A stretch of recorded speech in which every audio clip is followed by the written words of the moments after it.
مانگتا ہوں اپنے پروردگار کے اس نام سے کہ جس نے ہمیں دیکھنے کے لیے آنکھیں دی اور بولنے کے لیے زبان دی۔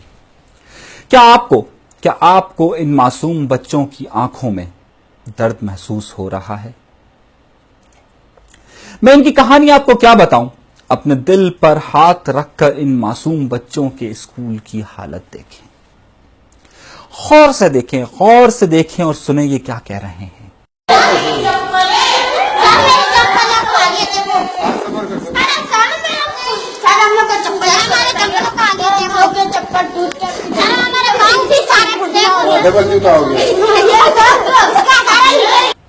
یہ کراچی کے علاقے رئیس کوٹ کے اسکول کا منظر ہے، اسی سندھ کا منظر ہے جہاں 10 سالوں میں 12 کھرب سے زیادہ رقم تعلیم کے نام پر خرچ ہوئی ہے۔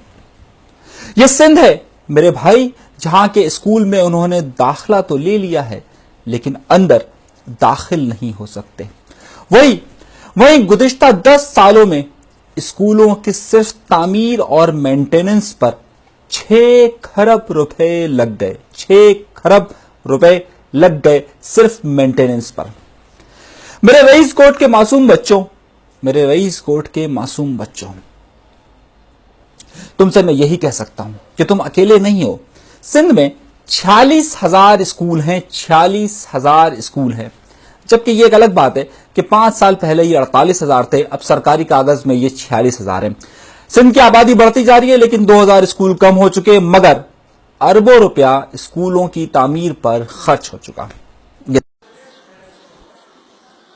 اسکول میں فرنیچر بھی نہیں ہے، یہاں پانی آیا ہوا ہے، نہ گیس سے نہ کچھ ہے، پورا پانی آتا ہے اسکول میں، جگہ بھی نہیں ہے بیٹھنے کا، کچھ بھی نہیں ہے یہاں، پانی پینے کا جگہ نہیں ہے۔ یہ دیکھیں سرکاری ریکارڈ جس کے مطابق 75% اسکولوں کا یہ حال ہے۔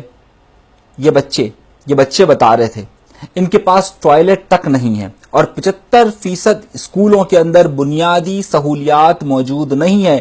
10 سال سے پاکستان پیپلز پارٹی کی حکومت اس صوبے کے اندر موجود ہے۔ تو بلاول، آصفہ، بختاور اور مریم نواز دیکھ لیں، اپنے سرکاری ریکارڈ کو دیکھ لیں۔ حبیب جالب نے یوں ہی تو نہیں کہا تھا کہ یہاں پر بلاول اور بے نظیر کے پاؤں ننگے ہیں اور بھوکے ہیں، یہ ویسے ہی تو نہیں کہا تھا۔ کیا بڑا انقلاب رونما ہو گیا۔ یہ بچے کہہ رہے تھے، یہ بچے جو آپ دیکھ رہے ہیں یہ رئیس کوٹ کے اسکول کے بچے ہیں، یہ پاکستان پیپلز پارٹی کا خاص کر ووٹ بینک ہے۔ یہ بچے کہہ رہے تھے کہ ٹوائلٹ نہیں ہے، تو میں آپ کو بتاتا ہوں کہ سندھ کے 65% اسکولوں میں ٹوائلٹ نہیں ہے، یعنی اگر آپ اپنے بچے کو بھیجتے ہیں تو وہاں پر ٹوائلٹ نہیں ہے۔ یہ میں نہیں کہہ رہا، یہ پھر سرکاری ریکارڈ بتا رہا ہے کہ 46,000 میں سے 30,000 میں بنیادی سہولت یعنی ٹوائلٹ، بجلی اور چھت تک نہیں ہے، اسکول کی چھت تک نہیں ہے۔ اس معصوم استاد کی فریاد تو سن لیں، اس معصوم استاد کی فریاد برائے مہربانی تھوڑا سا وقت نکال کر سن لیں۔ دیکھیں کہ یہ کیا کہہ رہا ہے۔ گورنمنٹ بوائز پرائمری اسکول لشکری رئیس آباد رئیس غلام سرور گوڑ میں اسکول میں پانی جو ہے بارش کا پانی بالکل اندر چلا گیا، اتنا کیچڑ ہے جو بندہ اندر نہیں جا سکتا ہے۔ ہم نے باہر سے پتھر کچھ رکھ کے جہاں اندر آئے ہیں، اور باہر جب دیکھو کتنا کیچڑ لگا ہوا ہے، ہمیں بہت تکلیف ہے۔ گورنمنٹ سے ہمیں یہ مہربانی کر کے اس کا مسئلے کا ہمیں حل نکال کے دیں۔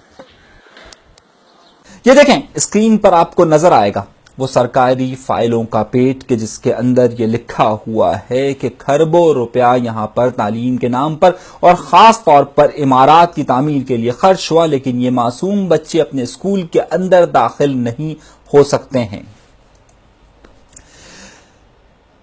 آپ کو بڑی حیرت ہوگی کہ صرف گزشتہ 1 سال کے اندر سندھ کے اندر تعلیمی اداروں کی مینٹیننس اور عمارتوں کو تعمیر کرنے پر 2,200 کروڑ روپے اسکولوں کی تعمیر اور مینٹیننس پر خرچ ہوئے۔ خدا کے لیے ان بچوں پر، ان معصوم بچوں پر تھوڑا سا رحم کر لیں۔ مجھے اچھی طرح یاد ہے کہ مشرف دور میں اس وقت کے وزیر اعلیٰ ارباب غلام رحیم نے کہا تھا کہ پاکستان کے اندر سب سے زیادہ چوری تعلیم کے شعبے میں ہوتی ہے اور خاص طور پر محکمہ تعلیم میں ہوتی ہے. لیکن اس دور کے بعد جمہوریت آ گئی, پاکستان پیپلز پارٹی آ گئی, نواز شریف صاحب آ گئے, لیکن نہ بدلا تو میرے ان بچوں کا مستقبل نہ بدلا.